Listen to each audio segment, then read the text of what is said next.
एक धनी साहूकार था। उसके पास बहुत दौलत थी। उसने इतनी दौलत हासिल कर ली थी कि अगर अगले 7 पीढ़ियां बैठकर खा ले तो भी खत्म नहीं होगी। हालांकि यह अमीर आदमी तभी भी खुश नहीं था। उसके मन में कुछ ऐसा था कि वह रात भर सो नहीं पाता था, इसलिए वह सच्चे सुख से वंचित रह गया। उसने सबसे पूछा कि वो ऐसा क्या कर सकता है जिससे उसको इस शर्मिंदगी से छुटकारा पा सके और सुख और शांति से रह सके। किसी ने उससे कहा कि संतों की शरण में जाओ तो संत आपको इससे बचाएंगे। धनी संतों की तलाश में गया। रास्ते में एक साधु महाराज एक पेड़ के नीचे बैठे थे। धनी व्यक्ति ने उनका अभिवादन किया और कहा, गुरुजी, मेरे पास किसी वस्तु की कोई कमी नहीं है। अगली 7 पीढ़ियां बैठकर बिना काम किए आराम से खा पाएगी। फिर भी मैं खुश नहीं हूं, क्योंकि एक व्याकुलता मुझे सोने नहीं देती। साधु महाराज ने कहा, पहले बता कि आपत्ति क्या है, फिर उससे कैसे छुटकारा पाया जाए वह तुझे बताता हूं। अमीर आदमी ने कहा, यदि महाराज ऐसा कहते हैं तो मुझे कोई आपत्ति नहीं है, लेकिन एक परेशानी है, और परेशानी यह है कि मेरी 8वीं पीढ़ी का क्या होगा, क्योंकि यह धन 7 पीढ़ियों के लिए पर्याप्त है जो मैंने अर्जित किया है। सिर्फ चिंता 8वीं पीढ़ी की है। साधु महाराज मुस्कुराए और बोले, चिंता मत करो, मैं तुम्हें इस परेशानी से बचा लूंगा। साधु ने उसे 1 किलो चावल की पोटली दी और कहा कि उस पहाड़ पर एक बुढ़िया एक कुटिया में रहती है, उसको चावल देकर आ जा, मैं तुम्हें तुम्हारे भ्रम से मुक्त करता हूं।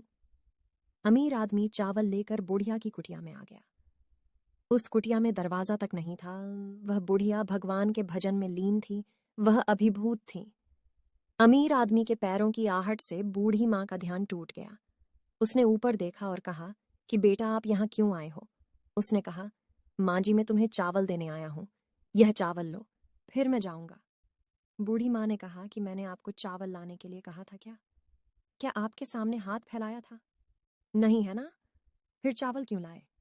ये पोटली उठाओ और जाओ। फिर अमीर आदमी ने कहा, मुझे उस पेड़ के नीचे बैठे साधु ने भेजा है, इसलिए मैं आया हूं। उसने कहा कि जाकर साधु से कह देना कि मेरी कुटिया में 2 दिन के लिए पर्याप्त चावल है। अमीर आदमी ने अपने सामान्य ज्ञान का इस्तेमाल किया। उसने कहा कि माँ जी, आपको तीसरे दिन के लिए चावल काम आएंगे। उसने कहा कि आप और वह साधु मेरे तीसरे दिन की चिंता मत करो। बुढ़िया बोली, उस साधु से कहना कि मेरे तीसरे दिन के चावल का संबंध उसी से है जिस पर मैं इस एकांत स्थान में अपना सारा बोझ लेकर जाप करने बैठी हूं। यह सुनकर अमीर आदमी पोटली लेकर वापस आ गया। साधु के सामने पोटली रखकर चला गया। साधु ने उसे पुकारा, अरे ओ सज्जन, तुम समस्या लेकर आए हो है ना? मैं तुम्हें इससे बाहर निकालने जा रहा हूं। अमीर आदमी ने सिर झुकाकर कहा, महाराज, मुझे जवाब मिल गया। वह बुढ़िया तीसरे दिन के चावल नहीं है तभी भी खुश है, और मेरे पास सब कुछ है तभी भी मैं दुखी हूं। जिसके पास कुछ भी नहीं है, वह अगर अपने भविष्य का विचार नहीं करती और भरोसा करती है कि भगवान कुछ बुरा नहीं होने देंगे, तो फिर मैं, जिसे भगवान ने इतना कुछ दिया है, मुझे इस फालतू की चिंता में नहीं पड़ना चाहिए। यह मुझे समझ में आ गया है। दोस्तों, छोटी सी यह ज्ञानवर्धक कहानी हमें समझाती है कि हमारे पास जो है उसका आनंद लेना चाहिए, उसमें खुशी ढूंढनी चाहिए। जो नहीं है उसके बारे में फालतू की टेंशन लेकर हमें अपना सुख चैन नहीं खोना चाहिए। आपको हमारी यह कहानी कैसी लगी, हमें कमेंट करके ज़रूर बताएं, और ऐसी और कहानियों के लिए हमारे चैनल हिंदी कहानी AI को ज़रूर सब्सक्राइब करें। धन्यवाद।